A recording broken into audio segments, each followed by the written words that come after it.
This clip is from the Boundary Riders podcast, and if you do enjoy this, then make sure to check out the full episode out every single Wednesday morning on YouTube and Spotify. And finally, guys, we get to our fan favourite segment, the Flog of the Week. And this week, it's going to someone that probably most people have said in the past, this guy is the biggest flog in the AFL media.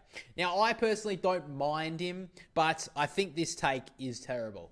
And this week, the Flog of the Week nominee goes to Kane. Now, you may be a bit surprised because he has not got a nomination this year. So, what has he done? I mean, he says so many things all the time. What has he done this week? So, my issue with Kane Cornes this week, and the reason why I'm giving him the nomination, is because he has absolutely scorned the Richmond Football Club for playing Sam Lawler. So if you don't know what happened to Lawler on the weekend, I mentioned it earlier in the episode, but he pulled his hamstring in the opening minutes of the contest against the Cats. So not a great, really sucks because he's been such an exciting young prospect for the Tigers this year. Pulled his hamstring about 6 weeks ago and then returned against the Cats this week. Now, Kane Cornes has come out with, the hot take that, the hot take merchant, I think, who was it? The boxer, Volkanovski. He was the one who called him that in the sports bet promo. And it's so perfect to call him that, the hot takes merchant. That's all he does. So he came out on his AFL show, what's it called?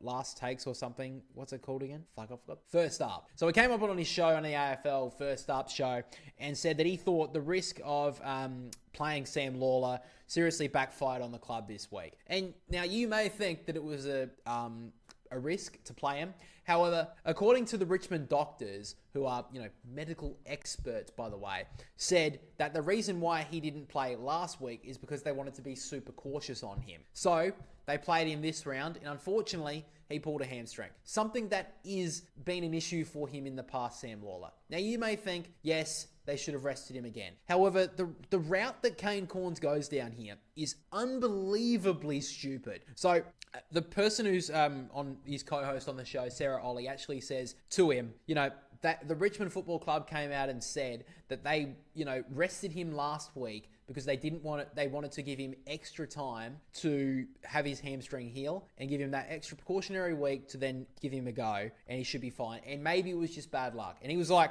oh, look, I don't know. I mean, if he's having a hamstring injury, games don't matter at the moment in winning games for Richmond. It's all about Sam Lawler being healthy. And it's like, the thing is, this club needs wins. And yes, you can say that they weren't going to win against Geelong. That's a fair statement. But also, they've got to get games into this kid. They can't just leave him to sit on the bench all the time and say, look, we have to save him. We have to keep him. He's not a wine bottle that you save for a huge special occasion. You still need him out there and playing games of football to get his fitness up for the AFL standard of football. And that's the only way as well, by the way, that his hamstring's going to be able to stay healthy for an AFL career, is if he plays games. If he's just in the medical rooms all the time and he plays 30 games in his first 4 seasons because we don't want to risk his hamstring, it's like, well, he's never going to get good at the game, is he? We've seen the best of Sam Lawler already at AFL level this year, and granted, I think that they did need to take a precautionary route, but from my understanding and what I've seen, and from all the reports that Kane Cornes has seen, by the way, they took the most precautionary standards and watch on Sam Lawler.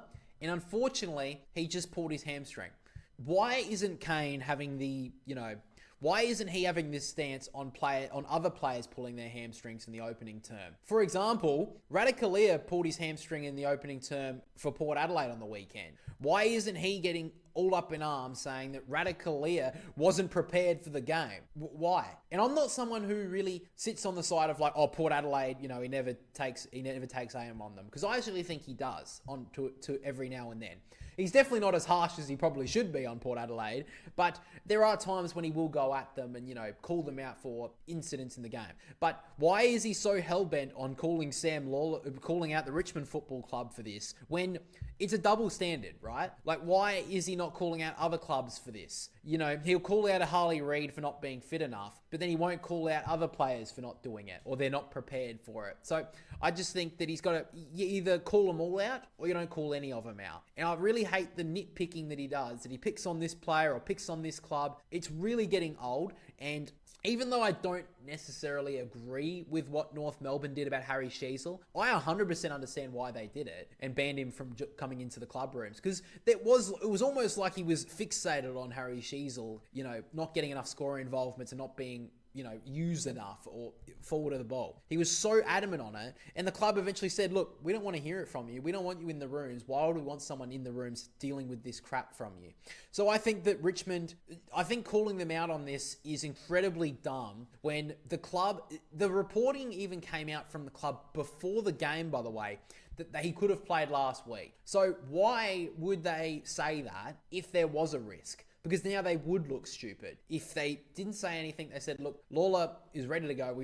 He's about right, so we're going to give him a go. If they said something like that, or they were like, they never mentioned that he was given an extra week just to make absolutely sure that hamstring was going to be okay. If they never said that, then I think Kane Cornes would have a decent point. But the fact that they came out before the game and said that the reason why they left him out last week was because they wanted to make absolutely sure that his hamstring would be fine, and it didn't, unfortunately. It's just unfortunate.